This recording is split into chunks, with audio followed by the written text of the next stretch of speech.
Hello friends, स्वागत है आपका आपके अपने चैनल HSC स्टडी गाइड में। आज इस वीडियो में हम बात करने वाले हैं फायर इंटरव्यू के बारे में। इसमें हम जानने वाले हैं कि जब भी आप फायर के इंटरव्यू के लिए जाते हो तो वहां पर आपको फायर फाइटिंग सिस्टम के रिलेटेड कौन से सवाल पूछे जा सकते हैं और उसका आपने किस तरीके से आंसर देना चाहिए। तो चलिए फिर वीडियो को स्टार्ट करते हैं। तो सबसे पहले जानते हैं कि फायर क्या होता है। तो उसकी डेफिनेशन है, fire is a chemical reactions of fuel with required amount of heat oxygen and during the reaction heat and light produces. Fire यानी कि एक ऐसा केमिकल रिएक्शंस होता है जिसमें फ्यूल हो गया, हीट हो गया और ऑक्सीजन हो गया, इन तीनों का एक केमिकल रिएक्शंस होता है और उस केमिकल रिएक्शन से हीट और लाइट जो है वो प्रोड्यूस होती है, उसे फायर कहते हैं। तो चलिए अब जानते हैं कि ये फायर के एलिमेंट्स क्या होते हैं। तो एलिमेंट्स ऑफ फायर में आता है सबसे पहले फ्यूल, फिर है ऑक्सीजन, फिर है हीट। लेकिन इसमें भी हमें एक बात समझना बहुत ही ज़रूरी है।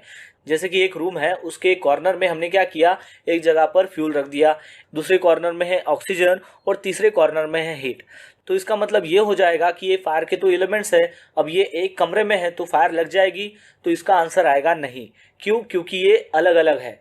तो इसका मतलब ये है कि जब तक ये तीनों कंबाइन नहीं होंगे आपस में तब तक आग नहीं लगेगी, और ये कंबाइन होने के बाद जब तक उसमें एक केमिकल रिएक्शन, जैसे कि हमने डेफिनेशन में देखा था, वो जब तक नहीं होगा तब तक आग नहीं पकड़ेगी। तो इसमें चौथा पॉइंट जो है वो ऐड हो जाएगा, वो यानी कि चेन रिएक्शंस। यानी कि इन तीनों में जो रिएक्शंस होगी उसे चेन रिएक्शंस कहते हैं। वो जब तक नहीं होगी तब तक आग नहीं लगेगी। यानी कि उसके एलिमेंट्स ऑफ फायर में 4 फैक्टर आएंगे, वो हो जाएगा फ्यूल, हीट, ऑक्सीजन और लास्ट में चेन रिएक्शन। चलिए अब जानते हैं कि फायर ट्रायंगल क्या होता है। तो फायर ट्रायंगल में क्या होता है कि जैसे कि हमने इसके पहले देखा कि फायर के एलिमेंट्स क्या है, वो कौन से थे, वो 3 एलिमेंट्स थे, वो थे फ्यूल, ऑक्सीजन और हीट।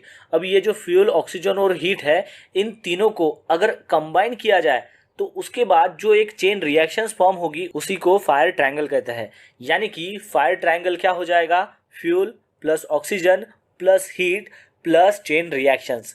ये जब चारों कंबाइन होंगे तभी फायर ऑकर होगी और फिर उस फायर को फायर ट्रायंगल कहेंगे। आपको एक बात यहाँ पर ध्यान में रखनी है कि अब फायर ट्रायंगल को फायर टेट्राहेड्रन कहते हैं, क्योंकि पहले फायर ट्रायंगल में 3 कंपोनेंट्स आते थे, वो थे ऑक्सीजन, हीट और फ्यूल। लेकिन अब जब से ये चौथा कंपोनेंट्स ऐड हुआ, यानी कि जो चेन रिएक्शन हमने इसमें देखा है, तो जब से ये ऐड हुआ है तब से इसका नाम फायर टेट्राहेड्रन हो गया है। यानी कि फायर ट्रायंगल में 3 कंपोनेंट्स होते हैं और फायर टेट्राहेड्रन में 4 कंपोनेंट्स होते हैं। आपको और एक बात यहाँ पर ध्यान में रखनी है कि ये जो फायर ट्रायंगल्स के एलिमेंट्स है, इसमें से अगर एक भी एलिमेंट्स वहाँ पर नहीं रहेगा तो ये फायर ऑकर नहीं होगी। एग्जाम्पल के तौर पर ये जो तीनों एलिमेंट्स है, जैसे कि फ्यूल, ऑक्सीजन और हीट, इसमें से एक भी एलिमेंट्स अगर आप निकाल दोगे तो उसकी चेन रिएक्शन फॉर्म नहीं होगी और वो फायर ऑकर नहीं होगा। तो सबसे पहले जानते हैं कि फायर के क्लासिफिकेशन क्या है। अगर हम इंटरनेशनल स्टैंडर्ड की बात करें तो क्लासिफिकेशन ऑफ फायर जो है वो 6 कैटेगरी में है। यानी कि there are 6 classes of fire. उसमें आता है class A, class B, class C, class D, class E और क्लास एफ। तो चलिए जानते हैं इसे संक्षिप्त में। अब ये जो 6 क्लासेस ऑफ फायर है, ये डिपेंड करता है कि टाइप्स ऑफ फ्यूल कौन सा यूज हो रहा है, इसके ऊपर इसकी कैटेगराइज की गई है। तो चलिए जानते हैं कि क्लास ए फायर में क्या आता है। तो क्लास ए फायर में आता है कंबस्टेबल मटेरियल, यानी कि जलने वाली चीज़, जिसे हम सॉलिड फायर भी कह सकते हैं। एग्जाम्पल के तौर पर जैसे कि वुड हो गया, पेपर हो गया, रबर हो गया, इसको अगर आग लगती है तो वो क्लास ए फायर है। चलिए अब देखते हैं कि क्लास बी फायर में क्या आता है। तो क्लास बी फायर में आता है फ्लैमेबल लिक्विड, यानी कि ऐसा लिक्विड जो ज्वलनशील हो। जैसे एग्जांपल है पेट्रोल, डीजल, पेंट, इसको अगर मान लो आग लगती है तो वो क्लास बी फायर में आती है। तो चलिए अब देखते हैं कि क्लास सी फायर क्या है। तो क्लास सी फायर में आता है फ्लैमेबल गैसेस, यानी कि जलने वाली गैसेस। यानी कि जो भी गैसेस जो जलती है वो क्लास सी फायर में आती है। जैसे हम एग्जांपल लेते हैं, हाइड्रोजन गैस जलती है, ब्यूटेन गैस जलती है, मीथेन गैस जलती है। इसको अगर मान लो आग लगती है तो वो क्लास सी फायर में आती है। चलिए अब जानते हैं कि क्लास डी फायर में क्या आता है। क्लास डी फायर में आता है कंबस्टेबल मेटल्स। अब जो भी मेटल है जिसको आग लग सकती है वो कैटेगरीज क्लास डी में आती है। जैसे कि आपको पता है कुछ केमिकल्स है जिसको आग लग सकती है, जैसे कि मैग्नीशियम, उस मेटल को अगर मान लो आग लगती है, एल्यूमिनियम को आग लगती है, पोटेशियम को आग लगती है, इसको अगर मान लो आग लगती है तो वो क्लास डी फायर में आती है। अब देखते हैं कि क्लास ई फायर क्या है। तो क्लास ई फायर में आता है इलेक्ट्रिकल फायर्स, यानी कि जो भी इलेक्ट्रिकल इक्विपमेंट है और उसमें अगर मान लो कि जो पावर है वो चालू कंडीशन में है, उस दौरान अगर आग लगती है तो वो क्लास ई फायर कैटेगरी में आती है। एग्जाम्पल लेते हैं इलेक्ट्रिकल इक्विपमेंट का, जैसे कि कंप्यूटर्स हो गया, जनरेटर्स हो गया। ये जो है ये इलेक्ट्रिकल पावर सप्लाई से चलते हैं। अगर मान लो वो पावर सप्लाई में कुछ करंट लीकेज हो जाता है जिसके द्वारा फायर क्रिएट होती है तो वो इस कैटेगरी में आता है। आपको ये ध्यान में रखना है कि इलेक्ट्रिकल पावर कंडीशंस में अगर मान लो इलेक्ट्रिकल एटम हम रिमूव ही कर दे तो उसका जो फायर क्लास है वो चेंज हो जाएगा। यानी कि जो कंप्यूटर है उसको हमने पावर सप्लाई दिया लेकिन वो पावर सप्लाई कट ऑफ कर दिया, बाद में उसे अगर मान लो आग लगती है तो उसका जो फायर का जो क्लास है वो चेंज हो जाएगा। तो ये आपको अच्छे से ध्यान में रखना है। फिर देखते हैं कि क्लास एफ फायर क्या है। तो क्लास एफ फायर में आता है कुकिंग ऑयल्स। एग्जाम्पल के तौर पर हम लेते हैं कि किचन फायर। जब भी आपके किचन को अगर मान लो आग लगती है तो वो क्लास एफ फायर कैटेगरी में आती है। तो इस प्रकार हमने फायर के जो है वो 6 क्लासेस देखे हैं एज पर इंटरनेशनल स्टैंडर्ड। अगर हम इंडियन स्टैंडर्ड की बात करते हैं तो वहाँ पर शुरू में फायर के जो है वो 4 क्लासेस ही आते थे, वो यानी कि class A fire, class B fire, class C fire और क्लास डी फायर। और फिर बाद में उसमें और एक क्लास ऐड हो गया जो था क्लास एफ फायर। यानी कि अब हम इंडियन स्टैंडर्ड की बात करें तो इंडियन स्टैंडर्ड में टोटल 5 टाइप के फायर क्लासेस होते हैं। खासतौर से अगर देखा जाए तो फायर एक्सटिंग्विशर के 5 मेन टाइप होते हैं। उसमें आता है water type fire extinguisher, second आता है foam type fire extinguisher, third आता है dry powder fire extinguisher, fourth आता है कार्बन डाइऑक्साइड फायर एक्सटिंग्विशर और फिफ्थ में आता है वेट केमिकल फायर एक्सटिंग्विशर। आपको ये जानना बहुत ही ज़रूरी है कि वाटर टाइप जो फायर एक्सटिंग्विशर है उसके भी डिफरेंट वर्जन्स आते हैं। यानी कि वाटर टाइप फायर एक्सटिंग्विशर के भी डिफरेंट 2 जो है वो डिफरेंट वर्जन है। वो है वाटर मिस्ट एक्सटिंग्विशर और दूसरा है वाटर स्प्रे एक्सटिंग्विशर। लेकिन ये जो दोनों है वो वाटर की ही फॉर्म है, इसलिए उसको एक ही कैटेगरी में डिवाइड किया गया है। और एक फायर एक्सटिंग्विशर है जिसका नाम है ड्राई पाउडर, उसके भी डिफरेंट वर्जन है। एक है ड्राई पाउडर स्टैंडर्ड एक्सटिंग्विशर और दूसरा है ड्राई पाउडर स्पेशलिस्ट एक्सटिंग्विशर। अब ये दोनों जो डिफरेंट वर्जन है वो एक ही कैटेगरी में आते हैं, यानी कि ड्राई पाउडर में, इसलिए इसको एक ही कंसीडर किया जाता है। इसका मतलब ये हुआ कि फायर एक्सटिंग्विशर के जो सब वर्जन है उसको अगर हम कंसीडर करते हैं तो total 8 type of fire extinguisher हो जाते हैं। लेकिन अगर हम मेन फायर एक्सटिंग्विशर की बात करें तो उसके टोटल 5 टाइप है। आपको और एक बात ध्यान में रखनी है कि ऐसा कोई भी फायर एक्सटिंग्विशर नहीं है कि जो सभी क्लासेस ऑफ फायर पर चल सकेगा। चलिए अब संक्षिप्त में जानते हैं कि ये जो 5 टाइप ऑफ फायर एक्सटिंग्विशर है उसके बारे में। तो सबसे पहले जानते हैं वाटर टाइप फायर एक्सटिंग्विशर के बारे में। तो वाटर टाइप फायर एक्सटिंग्विशर जो है वो क्लास ए फायर के लिए ज़्यादातर यूज़ किया जाता है। तो वाटर टाइप फायर एक्सटिंग्विशर को हम कैसे पहचानेंगे? तो सबसे पहले जो है वो फायर एक्सटिंग्विशर के ऊपर वाटर लिखा हुआ रहेगा और दूसरी बात उसका जो लेबल कलर रहेगा वो रहेगा ब्राइट रेड। इसकी वजह से आप उसको इजीली आइडेंटिफाई कर सकते हो। वाटर टाइप फायर एक्सटिंग्विशर जो है वो खास तौर से ऑर्गेनिक मटेरियल जैसे कि पेपर हो गया, वुड हो गया, इसके ऊपर इसका इस्तेमाल किया जाता है। तो वाटर बेस्ड फायर एक्सटिंग्विशर का हमें कहाँ पर इस्तेमाल नहीं करना चाहिए, आइए उसके बारे में जानते हैं। इलेक्ट्रिकल इक्विपमेंट को अगर मान लो आग लगती है तो उसके ऊपर आपको वाटर टाइप फायर एक्सटिंग्विशर का इस्तेमाल नहीं करना है। किचन को अगर मान लो आग लगती है तो वहां पर भी आपको वाटर टाइप फायर एक्सटिंग्विशर का इस्तेमाल नहीं करना है। फ्लैमेबल गैस या फिर जो लिक्विड है उसके ऊपर अगर मान लो आग लगती है वहां पर भी आपको वाटर टाइप फायर एक्सटिंग्विशर का इस्तेमाल नहीं करना है। चलिए अब जानते हैं फोम टाइप फायर एक्सटिंग्विशर के बारे में।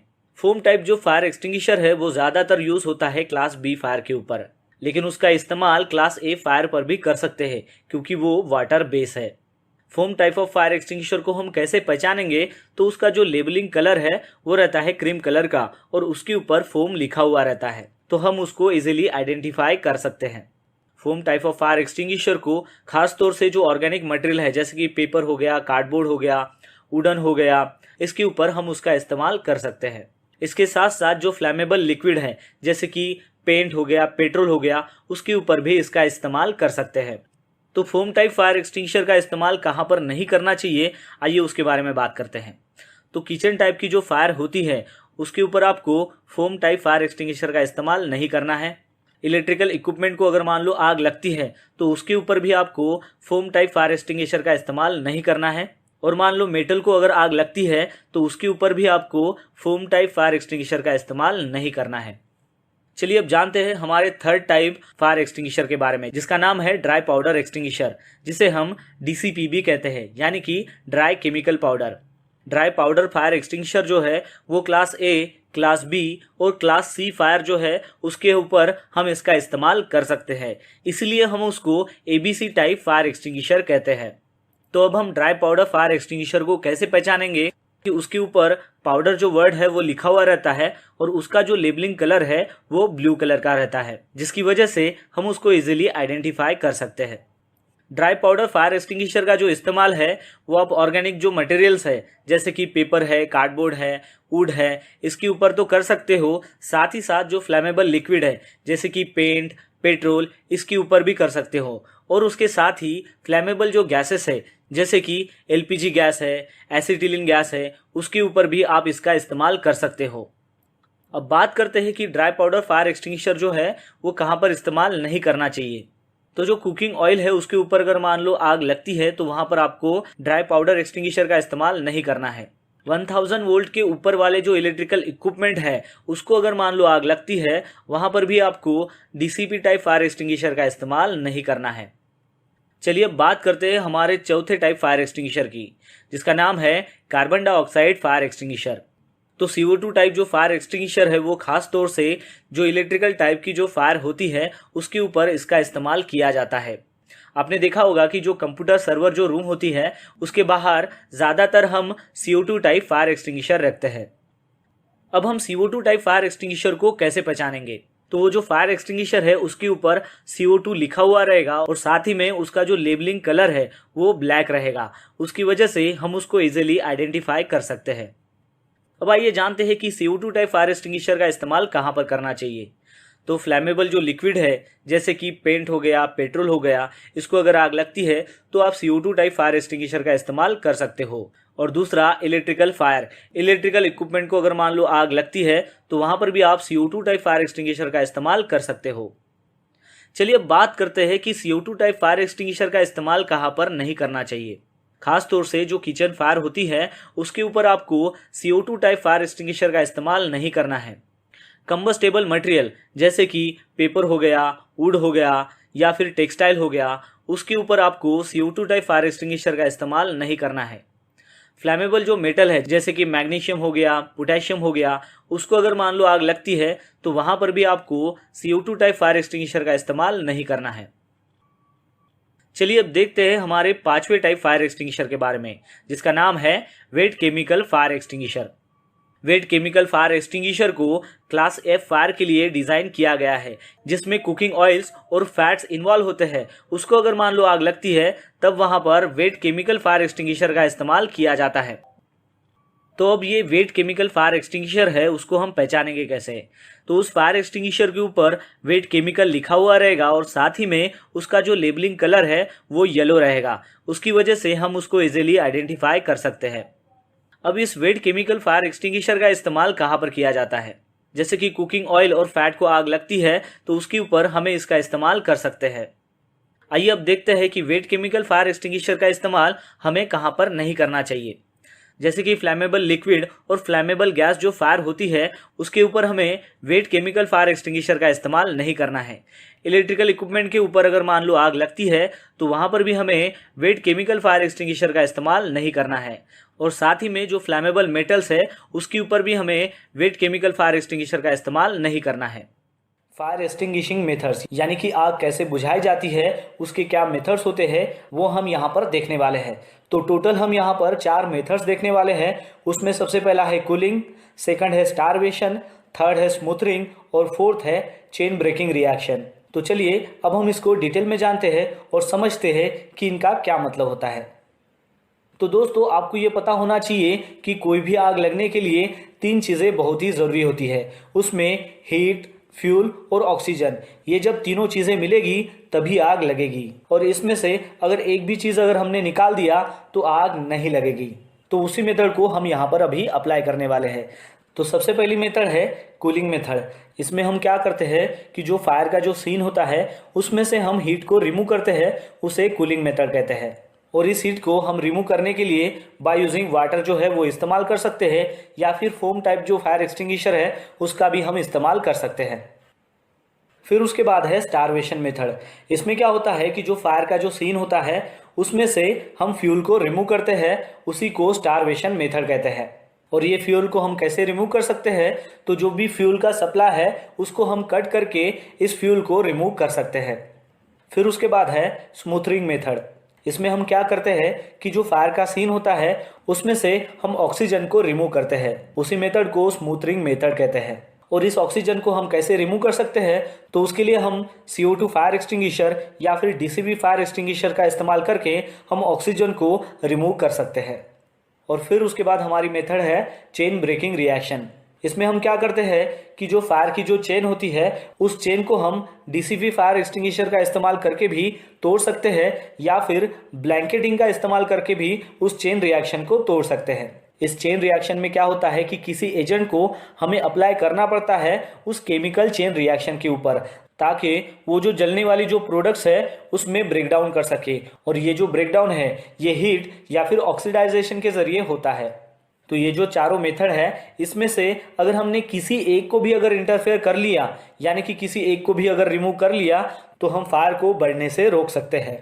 तो चलिए सबसे पहले जानते हैं कि ये जो फायर स्प्रिंकलर सिस्टम है ये होता क्या है। फायर स्प्रिंकलर सिस्टम एक फायर फाइटिंग सिस्टम होती है जो एक जगह पर फिक्स की जाती है। और ये जो फायर स्प्रिंकलर सिस्टम होती है वो एक ऑटोमेटिक सेंसिटिव होती है। ऑटोमेटिक सेंसिटिव यानी कि वो ऑटोमेटिक टेम्परेचर को सेंस कर लेता है। जब भी वो टेम्परेचर उस according to fire sprinkler system के अनुसार अगर वो टेम्परेचर अगर बढ़ जाता है तो वो उसको सेंस कर लेता है। तो ये जो फायर स्प्रिंकलर सिस्टम है ये हाई राइज बिल्डिंग हो गया, या फिर इंडस्ट्री हो गई, ऑयल एंड गैस इंडस्ट्री हो गई, मैन्युफैक्चर इंडस्ट्री हो गई, ऑफिसेस हो गए, और बहुत सारे प्रीमाइसेस में इसको इंस्टॉल किया जाता है। मतलब जहाँ कहीं भी आग लगने का खतरा होता है वहां पर इसको इंस्टॉल किया जाता है। चलिए अब जानते हैं कि ये जो फायर स्प्रिंकलर सिस्टम है ये किस लिए इंपॉर्टेंस होती है। तो फायर स्प्रिंकलर सिस्टम इसलिए इंपॉर्टेंस होता है क्योंकि छोटी से छोटी जो आग होती है उससे बड़ी आग हो सकती है। तो उस छोटी आग को इमीडिएटली वहीं पर ही खत्म करने का काम जो होता है वो फायर स्प्रिंकलर सिस्टम करती है। एग्जाम्पल के तौर पर आप बहुत बड़ी बिल्डिंग में काम कर रहे हो और वो जो बिल्डिंग है उसमें 7 to 8 जो है वो फ्लोर्स आते हैं, और हर एक फ्लोर में जो है वो कम से कम 12 ऑफिसेस है। और फिर उस 12 ऑफिस में से एक ऑफिस में अगर आग लग जाती है और उस पूरी बिल्डिंग में अगर फायर स्प्रिंकलर सिस्टम जो है वो इंस्टॉल किया गया है, और फिर जिस रूम में आग लगी है वो आग पूरी बिल्डिंग में ना फैले इसलिए उसमें वाटर स्प्रिंकलर जो सिस्टम है वो इंस्टॉल की जाती है। अब जिस रूम में आग लगी है वहीं पर ही जो फायर स्प्रिंकलर सिस्टम है वो ऑन हो जाएगा और वहां पर पानी स्प्रेड करके उस आग को बुझाया जाएगा, ताकि वो आग जो है वो वहीं पर ही जो है उसने खत्म कर दिया और उसको वो पूरी बिल्डिंग में स्प्रेड होने से उसने उसको बचा लिया। तो ये जो है ये मेन इंपॉर्टेंस होता है फायर स्प्रिंकलर सिस्टम का। पूरी दुनिया में फायर स्प्रिंकलर जो सिस्टम है वो ज़्यादा पैमाने में एडॉप्ट किया गया है, यानी कि ज़्यादातर कंपनीज हो, बिल्डिंग्स हो, ऑयल एंड गैस इंडस्ट्रीज हो, तो हर जगह पर वो फायर स्प्रिंकलर सिस्टम जो है वो एडॉप्ट किया गया है। इस फायर स्प्रिंकलर सिस्टम को हेनरी एस परमली ने न्यू हेवन में 1874 में इन्वेंटेड किया था। चलिए अब जानते हैं कि ये जो फायर स्प्रिंकलर सिस्टम है इसके बॉडी पार्ट्स क्या होते हैं। तो आपके सामने ये जो फायर स्प्रिंकलर सिस्टम है इसका जो अपर का जो पार्ट होता है उसको डिफ्लेक्टर कहते हैं, और सेंटर में जो ग्लास ट्यूब है उसको टेम्परेचर सेंसिटिव ग्लास ट्यूब कहते हैं, क्योंकि इसका जो फंक्शन होता है वो टेम्परेचर को सेंस करना होता है, इसलिए इसका नाम टेम्परेचर सेंसिटिव ग्लास ट्यूब होता है। और इस ग्लास ट्यूब के नीचे में जो एक रिंग आती है उसको सीलिंग या फिर कैप कहते हैं। तो ये इसके बॉडी पार्ट्स है जो आपको ध्यान में रखना है। चलिए अब जानते हैं कि ये जो फायर स्प्रिंकलर सिस्टम है ये कैसे काम करता है। जैसे कि हमने इसके पहले देखा कि जो फायर स्प्रिंकलर सिस्टम है उसके 3 बॉडी पार्ट्स होते हैं। एक होता है डिफ्लेक्टर, दूसरा होता है टेम्परेचर सेंसिटिव ग्लास ट्यूब, और तीसरा होता है सीलिंग। तो इसमें जो ग्लास ट्यूब होता है उसमें लिक्विड जो है वो भरा जाता है, और वो जो लिक्विड है उसमें मिक्सचर होता है अल्कोहल का, वाटर का, या फिर ग्लिसरीन या वाटर का। तो ये जो फायर स्प्रिंकलर सिस्टम है इसको ऑफिस हो, हाई राइज बिल्डिंग हो, ऑयल एंड रिफाइनरीज हो, हर जगह पर इसको इंस्टॉल किया जाता है। अब इंस्टॉल करने के बाद क्या होता है कि इसमें जो ग्लास ट्यूब है जिसे टेम्परेचर सेंसिटिव ग्लास ट्यूब कहते हैं, ये क्या करता है कि टेम्परेचर को सेंस करता है, यानी कि एक पर्टिकुलर टेम्परेचर पर ये जो ग्लास ट्यूब है ये फट जाती है। और फटने के कारण जो ये सीलिंग है यानी कि जो कैप है वो ऊपर की तरफ निकल के बाहर निकल जाती है और फिर वहाँ से पानी निकल के ये जो डिफ्लेक्टर है उसके ऊपर पुश होता है और ये डिफ्लेक्टर के थ्रू जो है वो पानी जो है वो चारों ओर फैल जाता है। तो इस प्रकार फायर स्प्रिंकलर सिस्टम जो है वो काम करता है। चलिए अब जानते हैं कि फायर स्प्रिंकलर सिस्टम के कितने टाइप्स होते हैं और उसके कलर कोडिंग क्या होती है। खास तौर से देखा जाए तो फायर स्प्रिंकलर सिस्टम के बहुत सारे ऐसे डिफरेंट टाइप्स होते हैं। वो डिपेंड करता है कि उसका एटमॉस्फेरिक टेम्परेचर जो है वो कितना है। और ये जो फायर स्प्रिंकलर सिस्टम है जो डिपेंड होते हैं एटमॉस्फेरिक टेम्परेचर के ऊपर, तो उसके अनुसार उसका जो ग्लास ट्यूब होता है उसका कलर होता है, यानी कि हर एक कलर कोडिंग का एक अलग मीनिंग होता है। तो चलिए देखते हैं कि ऐसे कितने प्रकार के फायर स्प्रिंकलर सिस्टम है जो डिपेंड होते हैं उसके एटमॉस्फेरिक टेम्परेचर के ऊपर। तो सबसे पहला फायर स्प्रिंकलर सिस्टम है वो है ऑरेंज ग्लास बल्ब। इसमें जो ग्लास बल्ब होता है उसका जो टेम्परेचर होता है वो सेट किया गया रहता है 57 डिग्री सेल्सियस पर, यानी कि उतना अगर टेम्परेचर वो ग्लास बल्ब जो है वो सेंस करेगा तो वो ऑटोमेटिकली वो वहाँ पर बस्ट हो जाएगा और बस्ट होने के कारण वहाँ से पानी निकलेगा और वो चारों ओर स्प्रिंग करेगा। तो ये जो ऑरेंज ग्लास बल्ब है इसका इस्तेमाल ज़्यादातर घरों में या फिर ऑफिसेस में किया जाता है। फिर उसके बाद है रेड ग्लास बल्ब, यानी कि जो फायर स्प्रिंकलर सिस्टम है उसमें जो ट्यूब है वो अगर रेड कलर की है तो वो जो ग्लास ट्यूब है उसका जो टेम्परेचर सेंसिटिविटी होती है वो होती है 68 डिग्री सेल्सियस, यानी कि उतना अगर टेम्परेचर अगर मिल जाएगा तो वो ऑटोमेटिकली बस्ट हो जाएगा और वो जो स्प्रिंकलर सिस्टम है वो ऑन हो जाएगा। तो इसका जो इस्तेमाल है वो ज़्यादातर लिविंग होम या फिर ऑफिसेस में किया जाता है। फिर उसके बाद का जो स्प्रिंकलर है वो है येलो ग्लास बल्ब। उसका जो टेम्परेचर सेंसिटिविटी है वो रहती है 79 डिग्री सेल्सियस और इसका ज़्यादातर जो इस्तेमाल है वो किचन हो या फिर स्मॉल वर्कशॉप में किया जाता है। फिर उसके बाद वाला जो स्प्रिंकलर है उसका नाम है ग्रीन ग्लास बल्ब, जिसका टेम्परेचर सेंसिटिविटी होती है 93 डिग्री सेल्सियस और इसका ज़्यादातर इस्तेमाल होटल्स के जो किचन्स होते हैं वहाँ पर और बड़े वाले जो वर्कशॉप होते हैं वहाँ पर इसका इस्तेमाल किया जाता है। फिर उसके बाद है ब्लू ग्लास बल्ब, यानी कि ब्लू कलर का उसका अगर ग्लास बल्ब है तो उसका जो टेम्परेचर रहेगा वो रहेगा 141 डिग्री सेल्सियस और इसका जो इस्तेमाल है वो ज़्यादातर इंडस्ट्री या फिर केमिकल प्लांट में किया जाता है। फिर उसके बाद जो स्प्रिंकलर सिस्टम है वो है महुआ ग्लास बल्ब। इसका जो टेम्परेचर होता है वो होता है 182 डिग्री सेल्सियस, यानी कि इतने टेम्परेचर में वो ऑन हो जाएगा और वाटर स्प्रिंक होके यानी कि स्प्रिड होके उस आग को बुझाया जाएगा। तो इसका जो ज़्यादातर इस्तेमाल है वो ऑयल इंडस्ट्री में और केमिकल प्लांट में किया जाता है। फिर उसके बाद का जो स्प्रिंकलर आता है वो है ब्लैक ग्लास बल्ब और इसका जो टेम्परेचर होता है वो होता है 204 से लेकर 260 डिग्री सेल्सियस तक, यानी कि इसका जो टेम्परेचर होता है वो बहुत ही ज़्यादा होता है। तो इतना सारा टेम्परेचर हमें कहाँ मिलेगा, तो वो हमें मिल सकता है ऑयल रिफाइनरी में या फिर जहाँ पर मेटल को मेल्ट किया जाता है और कास्टिंग किया जाता है अलग अलग शेप में और अलग अलग साइज में। तो वहाँ पर जो है इतना ज़्यादा जो टेम्परेचर है वो क्रिएट होता है। तो उस टेम्परेचर से लगने वाली जो आग है उसको बुझाने के लिए इस टाइप का जो स्प्रिंकलर है वो वहाँ पर इंस्टॉल किया जाता है। चलिए अब जानते हैं कि फायर स्प्रिंकलर जो सिस्टम होता है उसको किस प्रकार इंस्टॉलेशंस किया जाता है। तो इसमें क्या होता है कि एक वाटर रिजर्वर होता है, उसमें वाटर को स्टोर किया जाता है और इसमें बहुत सारे पंप जो है वो कनेक्ट किए जाते हैं वाटर को प्रेशराइज करने के लिए और फिर उसको पाइप के जरिए यानी कि ट्यूब के जरिए कनेक्ट किया जाता है, जिसके अंदर वाटर जो है वो प्रेशराइज रहता है। फिर ये जो पाइप है यानी कि ये जो ट्यूब है ये कनेक्ट किया जाता है हर एक बिल्डिंग में, हर एक रूम में, और फिर उस रूम के अंदर स्प्रिंकलर जो है वो कनेक्ट किए जाते हैं। जैसे कि हम एग्जांपल देखते हैं कि एक बड़ी सी बिल्डिंग है जिसमें टोटल 7 फ्लोर है और हर एक फ्लोर में टोटल 10 रूम्स है। तो हर एक 10 रूम में ये स्प्रिंकलर सिस्टम जो है वो इंस्टॉल की जाती है और हर एक रूम में ये जो पाइप है, ये जो प्रेशराइज पाइप है वो कनेक्ट किया गया रहता है। तो ये जो प्रेशराइज ट्यूब है यानी कि प्रेशराइज जो वाटर है तो वो आता है वाटर रिजर्वर से, जहाँ पर पंप लगाए जाते हैं और इस वाटर को प्रेशराइज किया जाता है। फिर उस बिल्डिंग के हर एक रूम में अगर ये वाटर सिस्टम है यानी कि ये जो वाटर स्प्रिंकलर सिस्टम अगर इंस्टॉल की गई है तो उस रूम के अंदर अगर मान लो आग लग जाती है या फिर उसका जो टेम्परेचर है वो उस लिमिट तक अगर पहुंच जाता है तो वो स्प्रिंकलर सिस्टम ऑन हो जाती है और फिर वहां पर पानी स्प्रिड होके उस आग को बुझाया जाता है या फिर उस टेम्परेचर को कम किया जाता है। तो इस प्रकार ये जो वाटर स्प्रिंकलर सिस्टम है इसको इंस्टॉल किया जाता है।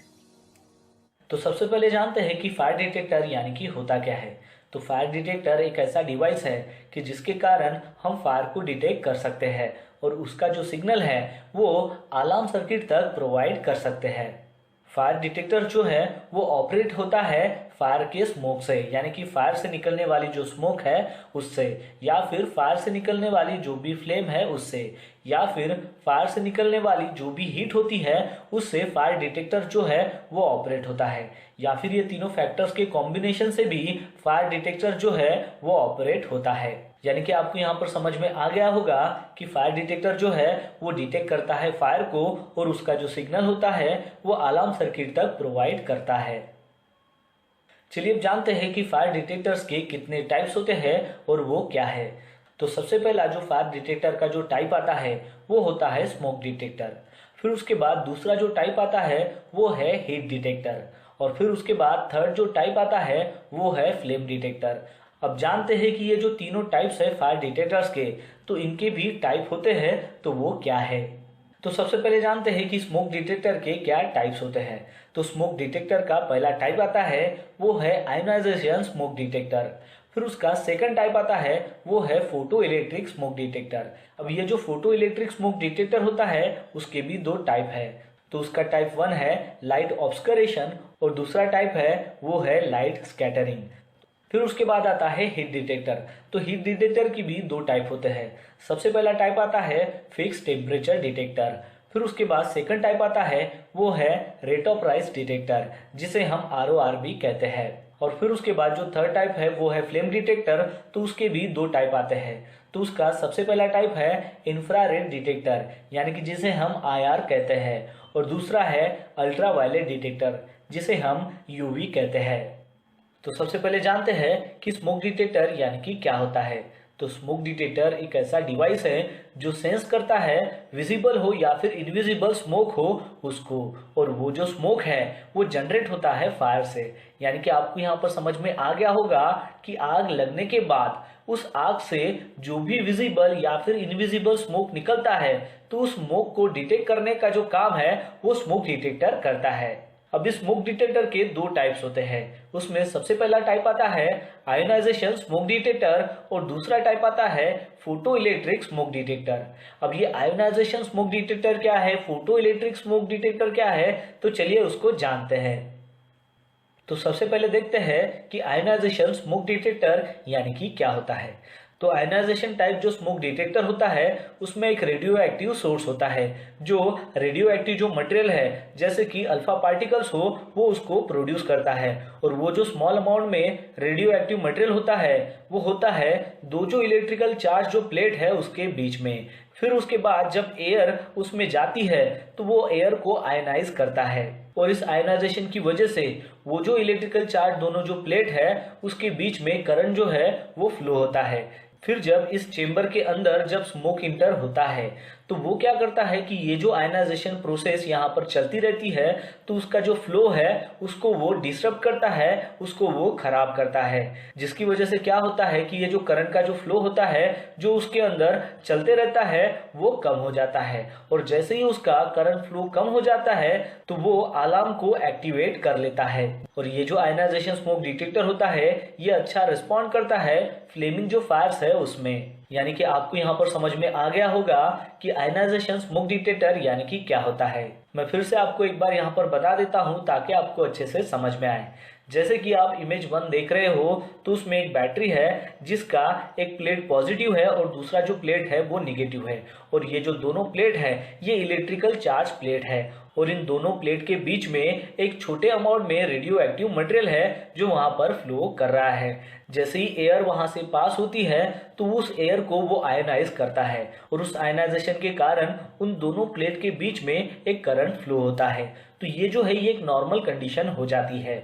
फिर उसके बाद आप इमेज 2 में देख सकते हो कि जब फायर का जो स्मोक है वो जब इस चेंबर में इंटर करता है तो वो जो फ्लो होता है आयंस का उसको वो डिस्टर्ब करता है, जिसकी वजह से क्या होता है कि करंट का जो फ्लो है वो कम हो जाता है और अलार्म जो है वहां पर एक्टिवेट हो जाता है। तो इस तरीके से ये आयनाइजेशन स्मोक डिटेक्टर काम करता है। चलिए अब जानते हैं कि फोटो इलेक्ट्रिक स्मोक डिटेक्टर यानी कि क्या होता है। तो फोटो इलेक्ट्रिक टाइप का जो स्मोक डिटेक्टर होता है उसमें क्या होता है कि एक लाइट सोर्स होता है जो लाइट बीम को इमिट करता है, और वो जो लाइट बीम होता है जो लाइट सोर्स से निकलता है वो एक स्ट्रेट लाइन में होता है, और दूसरे एंगल में लाइट सेंसर होता है फिर जब फायर की वजह से जो स्मोक निकलता है और वो जो स्मोक जब चेंबर के अंदर इंटर करता है तो वो क्या करता है कि इस लाइट सोर्स से जो भी लाइट बीम निकलते रहते हैं तो उस लाइट को वो रिफ्लेक्ट करता है लाइट सेंसर की तरफ। और जैसे ही लाइट सेंसर उस रिफ्लेक्टिंग लाइट को डिटेक्ट करता है तो वहां पर अलार्म जो है वो ट्रिगर हो जाता है। और ये जो फोटो इलेक्ट्रिक स्मोक डिटेक्टर होता है ये अच्छा रिस्पॉन्ड करता है स्मोल्डिंग जो फायर होती है उसमें। तो आपको यहाँ पर समझ में आ गया होगा कि फोटो इलेक्ट्रिक स्मोक डिटेक्टर यानी कि क्या होता है। चलिए मैं आपको फिर से बताता हूँ ताकि आपको समझने में आसानी हो। जैसा कि आप इमेज में देख पा रहे हो कि एक साइड में लाइट का सोर्स है जहां से लाइट बीम जो है वो इमिट हो रही है और वो भी एक स्ट्रेट लाइन में है। और उस लाइट सोर्स से दूसरे एंगल पर लाइट सेंसर है जिसका इस लाइट बीम से कोई भी ताल्लुकात नहीं है। और ये जो है ये नॉर्मल कंडीशन होती है।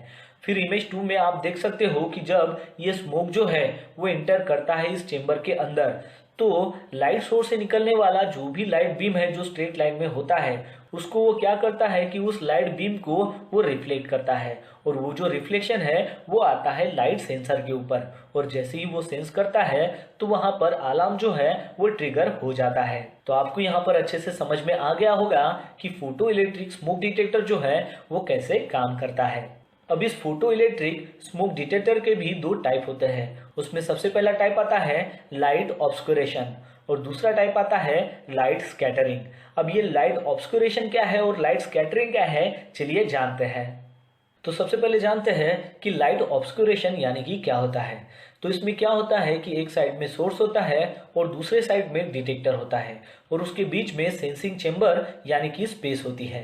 अब नॉर्मल कंडीशन में क्या होता है कि सोर्स से एक लाइट ट्रांसमिटेड होती है जो जाती है डिटेक्टर की तरफ और डिटेक्टर जो है इस लाइट को रिसीव करता है और डिटेक्ट करता है। तो ये इसकी नॉर्मल कंडीशन हो जाती है।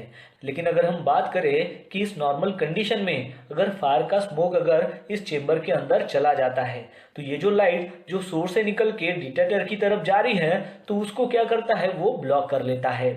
यानी कि स्मोक के जो पार्टिकल्स है उस लाइट को जो सोर्स की तरफ से आ रही है उसको वो वहां पर ब्लॉक कर देते हैं। अब ब्लॉक होने के कारण क्या होता है कि वो जो अमाउंट ऑफ लाइट जो सोर्स से निकलकर डिटेक्टर की तरफ जा रही थी तो वो कम हो जाती है। यानी कि डिटेक्टर को जो अमाउंट में लाइट मिल रही थी जो पहले वो कम हो जाती है। और ये जो सारी चीजें यहाँ पर जो हो रही है उसको सर्किट जो है वो मॉनिटर करते रहता है। और जब पर्टिकुलर उसकी जो थ्रेशोल्ड लिमिट है वो अगर क्रॉस हो जाती है तो वहां पर अलार्म जो है वो जनरेट हो जाता है। तो आपको यहाँ पर अच्छे से समझ में आ गया होगा कि लाइट ऑब्स्कुरेशन यानी कि क्या होता है। जैसा कि आप इमेज 1 में देख पा रहे हो कि एक सोर्स है वहां से जो लाइट है वो इमिट होकर डिटेक्टर की तरफ डायरेक्टली जा रही है और डिटेक्टर जो है उस लाइट को रिसीव करके डिटेक्ट करता है। और इमेज 2 में आप देख पा रहे हो कि जैसे ही ये स्मोक के जो पार्टिकल्स है वो उस चेंबर के अंदर जाते हैं तो सोर्स से निकलने वाली जो भी लाइट है जो डिटेक्टर की तरफ जाती है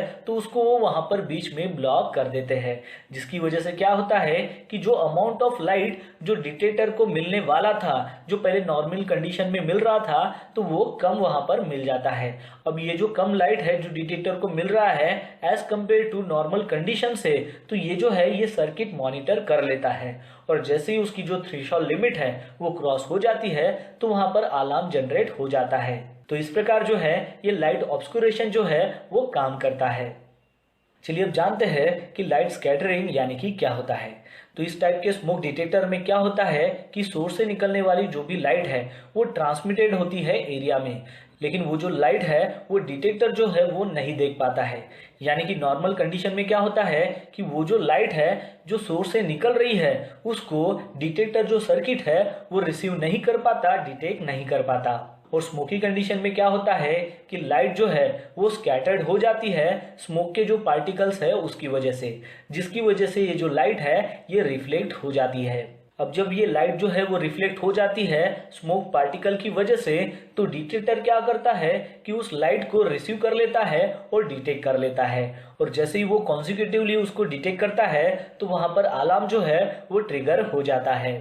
जैसा कि आप इमेज 1 में देख पा रहे हो कि सोर्स से जो है वो लाइट जो है वो ट्रांसमिटेड हो रही है एरिया में, लेकिन वो जो लाइट है वो डिटेक्टर जो है वो रिसीव नहीं कर पाता, डिटेक्ट नहीं कर पाता। और अगर हम इमेज 2 की बात करें तो यहाँ पर क्या होता है कि स्मोक यहाँ पर इंटर होता है, और जैसे ही स्मोक के पार्टिकल्स उस लाइट के ऊपर पड़ते हैं जो सोर्स से निकलते हैं तो उसको वो रिफ्लेक्ट कर देते हैं, और वो जो लाइट है वो जाते हैं डिटेक्टर की तरफ, और डिटेक्टर उस लाइट को डिटेक्ट कर लेता है, और जैसे ही वो डिटेक्ट करता है तो वहाँ पर अलार्म जो है वो ट्रिगर हो जाता है।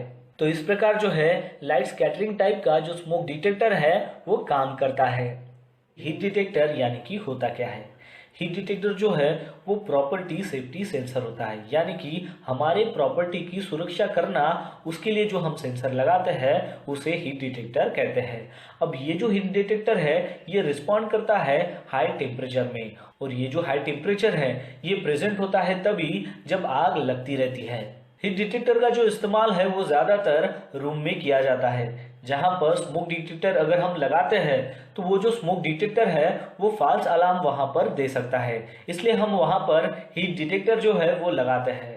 हीट सेंसर जो है वो ज़्यादा टाइम लेता है रिस्पॉन्ड करने में जब भी आग लगती है as compare to smoke detector. Heat detector जो है वो तभी काम करता है कि जब आग से निकलने वाला जो हाई टेम्परेचर है वो ये हीट डिटेक्टर जो है वो सेंस कर लेता है, या फिर उस आग से निकलने वाला जो टेम्परेचर है वो अगर सडनली इंक्रीज हो जाता है तभी हीट डिटेक्टर जो है वो काम करता है। अब इस हीट डिटेक्टर के भी जो है वो मेनली 2 टाइप्स आते हैं। उसमें सबसे पहला आता है फिक्स्ड हीट डिटेक्टर और दूसरा आता है रेट ऑफ राइज यानी कि ROR हीट डिटेक्टर। तो चलिए अब जानते हैं कि फिक्स हीट डिटेक्टर यानी कि होता क्या है। तो फिक्स हीट डिटेक्टर यानी कि ऐसा डिटेक्टर जो रिस्पॉन्ड करता है अनयूजुअली हाई टेम्परेचर को, यानी कि असामान्य रूप से जो हाई टेम्परेचर होता है उसको वो रिस्पॉन्ड करता है, उसे फिक्स हीट डिटेक्टर कहा जाता है। एग्जाम्पल के तौर पर फिक्स हीट डिटेक्टर जो है वो एक्टिवेट हो सकता है जब उसका जो सेंसर है वो सेंस करेगा टेम्परेचर अगर 135 डिग्री फ़ारेनहाइट रहेगा या फिर उससे भी ज़्यादा रहेगा, तो उस कंडीशन में फिक्स हीट डिटेक्टर जो है वो एक्टिवेट हो सकता है। चलिए अब जानते हैं कि रेट ऑफ राइज यानी कि ROR हीट डिटेक्टर यानी कि होता क्या है। तो ये एक ऐसा हीट डिटेक्टर होता है जो रिस्पॉन्ड करता है कि टेम्परेचर में अगर सडनली अगर इंक्रीज अगर होता है, यानी कि टेम्परेचर अगर सडनली इंक्रीज अगर हो जाएगा तो उस वक्त ये रिस्पॉन्ड करता है, उसे rate of rise heat detector कहते हैं। एग्जाम्पल के तौर पर रेट ऑफ राइज जो हीट डिटेक्टर है वो एक्टिवेट होता है जब वो सेंस करेगा टेम्परेचर अगर सडनली इंक्रीज अगर होता है वो 15 डिग्री फ़ारेनहाइट या फिर उससे भी ज़्यादा, वो भी सिंगल मिनट में। आपको और एक बात यहाँ पर ध्यान में रखनी है कि कुछ जो हीट डिटेक्टर्स आते हैं वो दोनों ऑफर करते हैं, जिसमें फिक्स टेम्परेचर सेंसर भी होता है और रेट ऑफ राइज टेम्परेचर को डिटेक्शन करने का भी उसमें सेंसर होता है। फ्लेम डिटेक्टर यानी कि होता क्या है? तो फ्लेम डिटेक्टर ये एक सेंसर है जिसको डिज़ाइन किया गया है ताकि फ्लेम हो या फिर फायर हो उसका प्रेजेंस वहाँ पर है क्या, तो उसका अगर प्रेजेंस वहाँ पर रहेगा तो उसको डिटेक्ट करने का और रिस्पॉन्ड करने का जो काम है वो फ्लेम डिटेक्टर का होता है, और वो अलाउ करता है फ्लेम डिटेक्शन को, यानी कि फ्लेम को डिटेक्ट करने का जो काम है वो इसका होता है। फ्लेम डिटेक्टर जो है वो जल्द से जल्द और मोर एक्यूरेटली जो है वो रिस्पॉन्ड करता है as compare to smoke detector और हीट डिटेक्टर। फ्लेम डिटेक्टर के मेनली 2 टाइप्स होते हैं। उसमें सबसे पहला आता है इंफ्रारेड फ्लेम डिटेक्टर जिसे हम IR कहते हैं, और दूसरा आता है अल्ट्रावायलेट फ्लेम डिटेक्टर जिसे हम UV कहते हैं। तो पहले हम जानते हैं कि इंफ्रारेड फ्लेम डिटेक्टर यानी कि क्या होता है। तो इंफ्रारेड फ्लेम डिटेक्टर जो होता है वो सेंसेस करता है लाइट को एट द एक्सट्रीम लेवल पर, यानी कि लास्ट का जो एंड होता है लाइट स्पेक्ट्रम का उसको वो सेंस करता है। फ्लेम में अगर फ्लिकर होता है, यानी कि जो फ्लेम है वो टिमटिमाता है, तो उस फ्लेम को भी इंफ्रारेड जो डिटेक्टर है वो अच्छे से सेंस करता है। इंफ्रारेड फ्लेम डिटेक्टर को हम डायरेक्ट सनलाइट और इलेक्ट्रिक हीटर के नज़दीक इंस्टॉल नहीं करते हैं। खास तौर से इंफ्रारेड फ्लेम डिटेक्टर जो है वो 3 से 5 सेकंड में रिस्पॉन्ड करना चालू कर देता है। चलिए अब जानते हैं कि अल्ट्रावायलेट फ्लेम डिटेक्टर यानी कि क्या होता है। तो अल्ट्रावायलेट जो डिटेक्टर होता है वो क्या करता है कि जब इग्निशन होता है तो इग्निशन के तुरंत बाद वो इमिट करता है अल्ट्रावायलेट रेडिएशंस को, तो उस अल्ट्रावायलेट रेडिएशंस को वो डिटेक्ट करता है और इस प्रकार वो काम करता है। ये डिटेक्टर जो है वो फायर्स और एक्सप्लोजन को 3 से 4 मिलीसेकंड में ही डिटेक्ट करता है, ऐसी उसकी कैपेबिलिटी है। लेकिन उसमें 2-3 सेकंड का जो है वो टाइम डिले हो सकता है, जिसमें आता है कि वो फॉल सिग्नल को मिनिमाइज करता है जो ट्रिगर हो सकते थे अल्ट्रावायलेट सोर्सेस के कारण, जैसे कि लाइटनिंग हो या फिर सनलाइट हो, उसके कारण वो ट्रिगर हो सकते थे।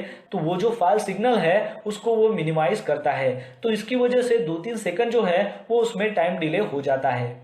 सन रेज का और आर्टिफिशियल रेज का अल्ट्रावायलेट डिटेक्टर के ऊपर कोई भी इफेक्ट नहीं होता है, लेकिन इलेक्ट्रिक आर्क का उसके ऊपर इफेक्ट होता है। इसलिए जहां कहीं भी इलेक्ट्रिक वेल्डिंग चलती रहती है तो वहां पर हम इसको इंस्टॉल नहीं कर सकते हैं। इसमें सबसे पहले जानते हैं कि फायर होज यानी कि होता क्या है। तो फायर होज यानी कि ये एक हाई प्रेशर होज होता है जो वाटर को कैरी करता है, या फिर अदर जो फायर रिटार्डेंट यानी कि फोम जो होता है उसको कैरी करता है, या फिर वाटर को कैरी करता है आग के ऊपर उसको बुझाने के लिए। या फिर इसको हम इस तरीके से भी कह सकते हैं कि होजेस जो है वो एक फ्लेक्सिबल पाइप होता है जिसका इस्तेमाल वाटर को कन्वे करने के लिए होता है, जो एक जगह से दूसरी जगह उस पानी को कन्वे कर सकते हैं। और ये जो फायर होज होता है ये अटैच होता है आइदर फायर इंजन हो, फायर हाइड्रेंट हो, या फिर पोर्टेबल जो फायर पंप होता है उसके साथ ये अटैच होता है। एग्जाम्पल के तौर पर वाटर को कैरी करना हाइड्रेंट से लेके पंप तक, या फिर वाटर को कैरी करना इस फायर होज के जरिए फायर टेंडर से लेकर जहां पर आग लगी है वहां तक। चलिए अब जानते हैं कि फायर होज के टाइप्स क्या है। तो फायर होज के मेनली जो टाइप्स होते हैं वो 2 होते हैं, जिसमें सबसे पहला टाइप आता है वो है सक्शन होज और दूसरा आता है डिलीवरी होज। तो सक्शन होज के भी यहाँ पर 2 टाइप होते हैं। उसमें सबसे पहला आता है पार्शियली इम्बेडेड सक्शन होज और दूसरा टाइप आता है फुल्ली इम्बेडेड सक्शन होज, जिसे स्मूथ बोर भी कहा जाता है। और वैसे ही डिलीवर होज के भी 3 टाइप होते हैं। उसमें सबसे पहला आता है परकोलेटिंग होज, फिर उसके बाद है नॉन परकोलेटिंग होज और थर्ड है होज रील होज। तो इस प्रकार जो है फायर होज के टाइप्स होते हैं। दोस्तों एक बात आपको यहाँ पर ध्यान में रखनी है कि फायर होज के आप अगर कहीं पर वेबसाइट में जाओगे या फिर कहीं यूट्यूब पर जाओगे तो वहाँ पर आपको इसके 3 टाइप्स मिलेंगे, जो है सक्शन होज, डिलीवरी होज और तीसरा जो टाइप है वो है होज रील होज। लेकिन मैंने यहाँ पर डिलीवरी होज में ही होज रील होज को यहाँ पर रखा है, क्योंकि होज रील होज जो है वो डिलीवरी होज का ही काम करता है। यानी कि सक्शन होज में क्या होता है कि वो पानी को वहां पर सक करता है जहां पर उसका पंप लगा हुआ है, और डिलीवरी होज में क्या होता है कि पानी को जो है वो जहां पर आग लगी है वहां पर उसको बुझाने के लिए वो पानी को पास आउट करता है। तो होज रील होज जो है वो डिलीवरी होज का ही काम करता है, क्योंकि वो पानी को वहां पर डिलीवर करता है, इसलिए होज रील होज को डिलीवरी होज में कैटेगराइज किया गया है। तो इसलिए आपको यहाँ पर होज रील होज के बारे में कंफ्यूज नहीं होना है कि वो फायर होज का तीसरा टाइप है या नहीं है, या फिर वो डिलीवरी होज में ही क्यों आता है। चलिए अब हम इस टाइप ऑफ होज को थोड़ा डिटेल में जानते हैं। तो अब जानते हैं कि सक्शन होज यानी कि होता क्या है। तो सक्शन होज में क्या होता है कि जो पंप है, पंप का जो सक्शन साइड है वहां पर ये कनेक्ट होता है, यानी कि पंप का जो इनलेट है वहां पर ये कनेक्ट होता है जहां पर वाटर जो है वो उसमें पासिंग थ्रू होता है। और ये जो सक्शन होज है ये सब्जेक्टेड होता है आइदर उसका एटमॉस्फेरिक जो प्रेशर है वो ज्यादा भी हो सकता है या फिर कम भी हो सकता है। और सक्शन होज के भी यहाँ पर 2 टाइप है, जो है पार्शियली इम्बेडेड सक्शन होज और दूसरा है फुल्ली इम्बेडेड सक्शन होज। तो अब हम जानते हैं कि पार्शियली इम्बेडेड जो सक्शन होज होता है यानी कि क्या होता है। तो पार्शियली इम्बेडेड जो सक्शन होज है उसे खास तौर से बनाया जाता है टफ जो रबर लाइनिंग है उसके जरिए, और वो इम्बेडेड होता है गैल्वेनाइज्ड स्टील वायर से। तो ये जो पार्शियली इम्बेडिंग यहाँ पर होती है उसे खास तौर से इस प्रकार अरेंज किया जाता है ताकि उसके अंदर से जो वाटर वे है वो अच्छे से वहां पर हो सके। और इस होज की जो वॉल होती है वो प्रिपेयर की जाती है सेवरल जो कैनवास के लेयर हो या फिर रबर लाइनिंग से ये वॉल जो है वो प्रिपेयर की जाती है। इस टाइप के होजेस में मेटल वायर जो है वो फुल्ली इम्बेड नहीं होते हैं। चलिए अब जानते हैं कि फुल्ली इम्बेडेड सक्शन होज यानी कि क्या होता है। तो फुल्ली इम्बेडेड जो सक्शन होज है उसमें इंटरनल जो रबर लाइनिंग है वो काफी पतली होती है और इसको इम्बेडेड किया जाता है स्पाइरल ऑफ वायर से। और इस सक्शन होज को इस प्रकार कंस्ट्रक्ट करते हैं कि उसका जो प्रेशर रहेगा वो 10.5 बार जो है वो वहां पर विथस्टैंड हो सकता है। इस टाइप के होजेस में मेटल वायर जो है वो फुल्ली इम्बेडेड किया जाता है, जिसकी वजह से ये जो सक्शन होज है वो काफ़ी स्ट्रांग होता है। चलिए अब जानते हैं कि डिलीवरी होज यानी कि क्या होता है। तो डिलीवरी होज जो है वो पंप का जो आउटसाइड होता है, यानी कि पंप का जो डिलीवरी साइड है वहां पर इसको लगाया जाता है, जिसमें वाटर जो है वो इससे पासिंग थ्रू होता है और इसका जो प्रेशर है वो हमेशा एटमॉस्फेरिक जो प्रेशर है उससे ज्यादा होता है। डिलीवरी होज को भी 3 कैटेगरी में डिवाइड किया जाता है, जिसका सबसे पहला है परकुलेटिंग होज, दूसरा है नॉन परकुलेटिंग होज और थर्ड है होज रील होज। तो अब ये परकुलेटिंग होज यानी कि क्या होता है। तो परकुलेटिंग होज का मेनली जो इस्तेमाल है वो फॉरेस्ट की आग को बुझाने के लिए किया जाता है, यानी कि फॉरेस्ट की जो फायर है उसके साथ फाइट करने के लिए इस परकुलेटिंग होज का इस्तेमाल किया जाता है। इस होज का जब इस्तेमाल करते हैं तो इसके अंदर का जो वाटर है वो सीपेज के जरिए बाहर आने लगता है। तो ये जो सीपेज ऑफ वाटर इसमें से होते रहता है, इसकी वजह से होज को डैमेज होने से ये बचाता है। जैसे कि जमीन जो है वो हॉट ग्राउंड हो और इसमें से अगर वाटर सीपेज होते रहता है तो इस होज को ये डैमेज होने से बचाता है। अब जानते हैं नॉन परकुलेटिंग होज के बारे में। तो फायर सर्विसेज में क्या होता है कि नॉन परकुलेटिंग जो होसेस है उसका खास तौर से पानी को डिलीवरी के लिए इस्तेमाल किया जाता है। नॉन परकुलेटिंग होज में कंसिस्ट किया जाता है रेनफोर्स जैकेट का, जिसको बनाया जाता है पॉलिस्टर या फिर नायलॉन यार्न से। इस टाइप के होज में वल्कनाइज जो रबर है उसका इनर लाइनिंग होता है, जिनको रेनफोर्स जो जैकेट है उसके ऊपर फिक्स किया जाता है। नॉन परकुलेटिंग जो होज है वो सर्टन एप्लीकेशंस में रिकमेंड किया जाता है, जैसा कि इसका फ्रिक्शन लॉसेस जो है वो बहुत ही कम रहेगा as compare to percolating hoses. अब जानते हैं होज रील होज के बारे में। तो होज रील जो है उसमें सिलिंड्रिकल स्पाइंडल होता है, जो बनाया जाता है आइदर मेटल हो, फाइबर ग्लास हो, प्लास्टिक हो उससे, और इसका जो यूज है वो होज को स्टोर करने के लिए किया जाता है। होज रील को जो है वो परमानेंट लोकेशन के ऊपर हम फिक्स कर सकते हैं, जैसे कि वॉल माउंटेड होज रील। अल्टरनेटिवली इसको हम पोर्टेबल भी कर सकते हैं एक जगह से दूसरी जगह, जिसको हम अटैच कर सकते हैं ट्रक के साथ में, वैगन हो या फिर कार्ट के साथ में, यानी कि छोटी गाड़ी के साथ में। चलिए अब जानते हैं कि सक्शन होज, डिलीवरी होज और होज रील होज के क्या लेंथ है और डायमेंशन क्या है। तो सबसे पहले जानते हैं सक्शन होज के बारे में। तो सक्शन होज की जो लेंथ है वो 2.5 मीटर टू 3 मीटर होती है अकॉर्डिंग टू स्टोरेज स्पेस, और इसका जो डायमेंशन है वो आता है 75 mm, 100 mm, 120 mm और 140 mm। अब जानते हैं डिलीवरी होज के बारे में। तो डिलीवरी होज की जो लेंथ है वो आती है 15 मीटर, 22.5 मीटर, 30 मीटर, और इसका जो डायमेंशन है वो आता है 38 mm, 63 mm और 70 mm। अब जानते हैं होज रील होज के बारे में। तो होज रील होज जो है उसकी लेंथ होती है 30 मीटर से लेकर 60 मीटर तक, और ये डायमेंशन में आता है 19 mm। तो सबसे पहले जानते हैं कि इमरजेंसी सायरन यानी कि होता क्या है।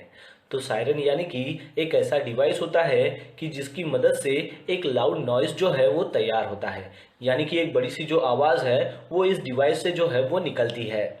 सिविल डिफेंस जो सायरन है उसको एक फिक्स लोकेशन पर माउंट किया जाता है, जिसका इस्तेमाल अगर कोई नेचुरल डिजास्टर होता है या फिर कोई अटैक होता है तो उसको वार्न करने के लिए किया जाता है। सायरन का जो इस्तेमाल है वो इमरजेंसी जो सर्विस व्हीकल होती है उसमें भी किया जाता है, जैसे कि एम्बुलेंस हो, पुलिस कार हो या फिर फायर ट्रक हो। चलिए अब जानते हैं कि इमरजेंसी सायरन कोड यानी कि क्या होता है। जैसा कि हम अगर किसी कंस्ट्रक्शन कंपनी में काम करते हैं या फिर किसी फैक्ट्री में काम करते हैं या फिर कोई भी ऑयल एंड गैस की कंस्ट्रक्शन साइट हो या फिर प्रोडक्शन लाइन हो, वहाँ पर काम करते हैं, तो वहाँ पर जो है बहुत सारे जो वर्कर्स हैं वो अपने काम में बिजी हो जाते हैं, वहाँ पर इंगेज हो जाते हैं। तो अगर वहाँ पर कोई अगर इमरजेंसी हो जाती है तो उन सभी वर्कर्स को अलर्ट करने के लिए कि वहाँ पर इमरजेंसी हुई है, तो उस इमरजेंसी से बाहर निकलने के लिए उन वर्कर लोगों ने अपनी जो लाइफ है वो सेव करना चाहिए और उन्होंने जो सेफ एरिया है वहाँ तक जाना चाहिए, जैसे कि असेंबली पॉइंट हो। तो उनको अलर्ट करने के लिए कि कोई इमरजेंसी हुई है उसके लिए यहाँ पर इमरजेंसी सायरन कोड का इस्तेमाल किया जाता है। ये सायरन जो है ये काफ़ी यूजफुल होते हैं ताकि जो भी वर्कर्स वहाँ पर काम कर रहे हैं उनको इमीडिएटली वहाँ पर अलर्ट किया जा सके। सायरन के भी डिफरेंट टाइप्स आते हैं, वो रिलेटेड होते हैं कि कौन सी इमरजेंसी आई हुई है। अब चलिए जानते हैं कि इमरजेंसी सायरन कोड जो है वो एज पर फैक्ट्री एक्ट और ओएसडी जो स्टैंडर्ड है उसके मुताबिक वो कितना होता है। तो सबसे पहले देखते हैं कि एज पर फैक्ट्री एक्ट ये जो इमरजेंसी सायरन कोड होता है ये क्या होता है और कैसा होता है। तो इमरजेंसी सायरन कोड में एक अलग अलग इमरजेंसी आती है, जैसे कि साइड पर फायर लगी है यानी कि आग लगी है, तो वहां पर उन सभी वर्कर को अलर्ट करने के लिए हमें फायर अलार्म जो है वो रेज करना होता है। फिर उसके बाद दूसरी इमरजेंसी आती है, वो ये है कि जहां पर आप काम कर रहे हो और वहां पर अगर कोई टॉक्सिक गैस जो है वो अगर रिलीज हो जाती है तो हमें उस केस में सभी वर्कर को ये अलर्ट करना होता है कि वहां पर टॉक्सिक गैस जो है वो रिलीज हुई है, तो उसका भी हमें सायरन जो है उस इमरजेंसी में इस्तेमाल करना होता है। फिर उसके बाद है इमरजेंसी डिक्लेरेशन सायरन। तो इमरजेंसी हमें वहां पर अगर डिक्लेयर करना है तो उसका भी एक सायरन आता है। और फिर उसके बाद है कि जो भी इमरजेंसी हुई है उन सभी को ऑल क्लियर करना है तो उसके लिए भी एक सायरन आता है। तो इस तरीके से एज पर फैक्ट्री एक्ट ये जो चारों इमरजेंसी हमने यहाँ पर देखी है इसका सायरन कोड क्या है आइए जानते हैं। तो सबसे पहले देखते हैं फायर अलार्म सायरन के बारे में। तो जहां पर भी आग लगी है तो वहां पर हमें सबसे पहले क्या करना है कि 5 सेकंड के लिए हमें उस सायरन को जो है वो ऑन करना है और 5 सेकंड के लिए ये जो सायरन है इसको ऑफ करना है और ऐसा हमें 5 टाइम्स तक करना है। अब जानते हैं टॉक्सिक रिलीज सायरन के बारे में, यानी कि जहां पर भी टॉक्सिक गैस रिलीज हुई है तो उस इमरजेंसी को अलर्ट करने के लिए हमें ये जो सायरन होता है उसको 5 सेकंड के लिए ऑन करना है और 5 सेकंड के लिए ऑफ करना है और ऐसा हमें 3 टाइम्स करना है। अब जानते हैं इमरजेंसी डिक्लेरेशन सायरन के बारे में। तो यहाँ पर हमें 30 सेकंड के लिए उस सायरन को ऑन करना है और 5 सेकंड के लिए उस सायरन को हमें ऑफ करना है और ऐसा हमें 2 टाइम्स करना है। चलिए अब जानते हैं ऑल क्लियर सायरन के बारे में। तो इस सायरन को हमें 30 सेकंड तक जो है वो कंटिन्यू ऑन करना है और ऐसा हमें खाली एक ही टाइम करना है। तो ये जो इमरजेंसी सायरन कोड हमने यहाँ पर देखे हैं ये एज पर फैक्ट्री एक्ट के मुताबिक देखे हैं। चलिए अब जानते हैं कि as per oil industry safety directorate यानी कि जो OISD स्टैंडर्ड है उसके मुताबिक इमरजेंसी सायरन कोड क्या है। तो इस स्टैंडर्ड में अलग अलग जो इमरजेंसी सायरन कोड है उसके बारे में बताया गया है, जैसा कि फायर के बारे में बताया है, फिर उसके बाद है डिजास्टर के बारे में बताया है, फिर उसके बाद ऑल क्लियर के बारे में बताया गया है और फिर उसके बाद जो हम सायरन को टेस्ट करते हैं उस टेस्ट सायरन के बारे में भी बताया गया है। तो ऐसे यहाँ पर इमरजेंसी सायरन कोड के बारे में बताया गया है। तो सबसे पहले जानते हैं फायर के बारे में। तो इन केस अगर फायर हो जाती है तो वहां पर जो सायरन बजेगा वो जो रोने वाली जो आवाज़ होती है वो 2 मिनट तक ऐसा सायरन बजेगा, यानी कि 2 मिनट तक जो रोने वाली आवाज़ होती है ऐसा सायरन जो है वो आपको सुनाई देगा, यानी कि आपको समझ जाना है कि वहां पर फायर की इमरजेंसी हुई है। फिर उसके बाद जानते हैं डिजास्टर इमरजेंसी कोड के बारे में। तो यहाँ पर जो सायरन बजेगा वो भी रोने वाली जो आवाज़ है वो 2 मिनट तक आएगी, लेकिन इसको रिपीटेड करना है 3 टाइम्स तक और वहाँ पर आपको 10 सेकंड का गैप देना है। तो ऐसा जो इमरजेंसी सायरन कोड आपको सुनाई देगा तो आपको समझ जाना है कि ये डिजास्टर का इमरजेंसी सायरन कोड है। चलिए अब जानते हैं ऑल क्लियर के बारे में। तो यहाँ पर जो सायरन बजेगा वो 2 मिनट तक बजेगा, लेकिन वो जो साउंड रहेगा सायरन का वो कंटिन्यू स्ट्रेट रन में रहेगा, यानी कि कंटिन्यू चालू कंडीशन में वो आपको सुनाई देगा। और फिर उसके बाद आता है टेस्ट सायरन के बारे में, यानी कि सायरन को टेस्ट करने का जो इमरजेंसी कोड है वो ऐसा रहेगा कि वहाँ पर भी 2 मिनट तक जो है वो आपको सायरन का जो आवाज़ है वो सीधा आपको सुनाई देगा, यानी कि आपको समझ जाना है कि यहाँ पर सायरन की जो है वो टेस्टिंग हो रही है। अब हमने यहाँ पर एज पर फैक्ट्री एक्ट और OSD जो स्टैंडर्ड है उसके मुताबिक इमरजेंसी सायरन कोड क्या है वो जाना है, लेकिन जब हम साइट पर काम करते हैं तो वहाँ पर जो डिफरेंट टाइप्स की इमरजेंसी होती है उसके मुताबिक वो जो है वो अलार्म जो है आप रेस कर सकते हो। चलिए अब जानते हैं कि फैक्ट्री में जब भी आप काम करते हो तो वहाँ पर अलग टाइप के जो है वो सायरन का इस्तेमाल किया जाता है। तो वो सायरन क्या है आइए जानते हैं। तो सबसे पहले जानते हैं बजर के बारे में। आपने ये जो नाम है ये तो सुना ही होगा, क्योंकि फैक्ट्री में ज़्यादातर अगर जब भी इमरजेंसी आती है तो बजर का इस्तेमाल किया जाता है, जैसा कि आप इमेज में देख पा रहे हो। फिर उसके बाद दूसरा सायरन है वो है हुटर, जैसा कि आप इमेज में देख पा रहे हो। तो हुटर का भी जो है वो ज़्यादातर फैक्ट्री में एज अ सायरन के तौर पर इस्तेमाल किया जाता है। फिर उसके बाद थर्ड जो सायरन आता है वो है हैंड ऑपरेटेड सायरन। और ये जो सायरन है ये आपने ज़्यादातर कंस्ट्रक्शन कंपनी में देखा ही होगा, क्योंकि इसको आप इजीली एक जगह से दूसरी जगह जो है वो मूव कर सकते हो और इसको आप इजीली अपने हाथों से ऑपरेट कर सकते हो ताकि वो जो अलार्म है, जो सायरन है, वो इजीली रेज हो सके। फिर उसके बाद का सायरन है वो है रिवॉल्विंग लाइट विद सायरन। तो यहाँ पर जैसा कि आप इमेज में देख पा रहे हो कि एक सायरन है और उसके ऊपर जो है दो रिवॉल्विंग लाइट जो है वो लगे हुए हैं। जैसे ही सायरन बजता है वैसे ही ये जो रिवॉल्विंग लाइट है ये घूमने लगता है, यानी कि आप अलर्ट हो जाते हो कि यहाँ पर जो है इमरजेंसी हुई है। फिर उसके बाद का सायरन आता है वो है इलेक्ट्रिक मोटर सायरन, जैसा कि आप इमेज में देख सकते हो। तो इस टाइप के भी सायरन को ज़्यादातर कंपनी में इस्तेमाल किया जाता है।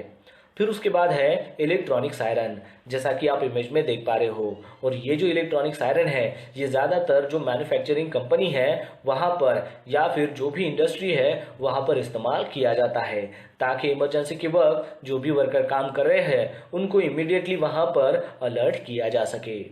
और फिर उसके बाद का सायरन है automatic timer based factory siren. और इस सायरन का ज़्यादातर जो इस्तेमाल है वो प्रोडक्शन लाइन में किया जाता है, जैसा कि आप इमेज में देख सकते हो। तो इस तरीके से ये डिफरेंट टाइप के सायरन्स होते हैं जो फैक्ट्री में इस्तेमाल किए जाते हैं। तो दोस्तों आशा करता हूँ कि आपको इस वीडियो के माध्यम से पता चल गया होगा फायर इंटरव्यू के बारे में, जिसमें हमने जाना कि जब भी आप फायर के इंटरव्यू के लिए जाते हो तो वहाँ पर आपको फायर फाइटिंग सिस्टम के रिलेटेड कौन से सवाल पूछे जा सकते हैं और उसका आपने किस तरीके से आंसर देना चाहिए। तो बस आज के लिए इतना ही, मिलता है नेक्स्ट वीडियो में एक नए टॉपिक के साथ में। तब तक के लिए टेक केयर, बाय बाय।